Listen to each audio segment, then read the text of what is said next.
Hi hello welcome to Jaya channel. నేను మీ జయలక్ష్మినండి. Season 9 Bigg Boss season start అవుతుంది. ఇంతకుముందు 8 సీజన్లో కూడా నేను నా యొక్క ఒపీనియన్స్ ఇవ్వడం కానీ నా యొక్క అనాలిసిస్ ఇవ్వడం కూడా జరిగింది. వాటిని బట్టి చూస్తే కూడా నేను ఎవరినైతే సపోర్ట్ చేశానో వాళ్ళు రన్నర్గాను విన్నర్గాను రావడమే జరిగింది. ఫస్ట్ ఆఫ్ ఆల్ చాలా వరకు కూడా 8 సీజన్స్లో కూడా విన్నర్స్కే నా యొక్క అనాలిసిస్ కరెక్ట్గా సెట్ అయ్యింది. సో దట్ నేను ఆ విషయం మీద ఈ ఇయర్ కూడా సీరియస్గా కొంచెం ఎక్కువ టైం తీసుకుని ఈ యొక్క అనాలిసిస్ చేసి రివ్యూస్ ఇవ్వాలి అని అనుకుంటున్నాను. అందుకు మీ తోడ్పాటు చాలా అవసరం. మీరంతా కూడా ప్రేమతో అభిమానంతో ఈ ఛానల్ని సబ్స్క్రైబ్ చేసుకుని లైక్ చేయండి, షేర్ చేయండి. మీ అమూల్యమైన బ్లెస్సింగ్స్ నాకు కావాలి. ఎందుకు అంటే చాలా వరకు కూడా బిగ్ బాస్ హౌస్ అంటే కొంత నెగిటివ్ ఫీలింగ్ అనేది ఉంటుంది. కరెక్టే, I respect their opinions and వాళ్ళ ఫీలింగ్స్ కూడా ఎవరి ఫీలింగ్స్ వాళ్ళకు ఉంటాయి. కానీ బిగ్ బాస్ హౌస్లో కొంత ప్రతి దానిని మనం సీరియస్గా తీసుకుంటే కొంత మంచి ఉంటుంది, కొంత చెడు ఉంటుంది. కాబట్టి మనకున్న ప్రాస్పెక్టివ్ ప్రకారం మనం మంచిని తీసుకుంటాము. అలానే ఈ షో కూడా కొంతమంది ఎంతోమంది అభిమానులు రేటింగ్ రాబట్టి ఈ షో అనేది జరుగుతుంది. కాబట్టి ప్రతి ఒక్కరూ కూడా దీనిలో ఈ షోని చూసే వాళ్ళని కానీ ఈ షోస్ మీద ఉన్నటువంటి నెగిటివ్ ఫీలింగ్ని కాస్త పక్కకు పెట్టండి.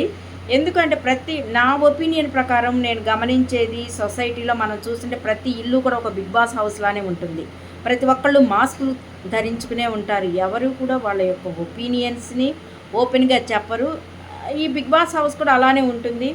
మనం జనాల్లో మింగిల్ కాలేనప్పుడు, జనాలతో మన యొక్క వ్యూస్ ఎలా ఉన్నాయో తెలియలేనప్పుడు, మనకి హౌస్లో ఒక్కొక్క క్యారెక్టరు వాళ్ళు ఎలా ఇంప్రెస్ అవుతారు, వాళ్ళు ఎలా ఇన్ఫ్లుయెన్స్ అవుతారు, ఒక మనిషిని ఎలా పదే పదే అంటే జనరల్గా మనం చూస్తుంటాం కొన్ని స్టోరీస్లో కానీ మూవీస్లో కానీ చూస్తుంటాం. ఎట్లా ఒకే వ్యక్తిని పిచ్చి అంటే వాళ్ళు పిచ్చోళ్ళు అయిపోవడము, చేతకాని వాళ్ళు అంటే అవ్వడము, ఎంకరేజ్ ఇచ్చి క్లాప్స్ ఇచ్చి కొంచెం చేయలేని వాడికి కూడా మనము సహకారం ఇస్తే అతను రావడం అనేది, అంటే తను ముందుకు రావడం, లైఫ్లో ఛాలెంజెస్ని హార్డిల్స్ని తీసుకుని రావడం అనేది జరుగుతుంది. ఛాలెంజ్గా తీసుకుని విన్ అవ్వడం అనేది జరుగుతుంది.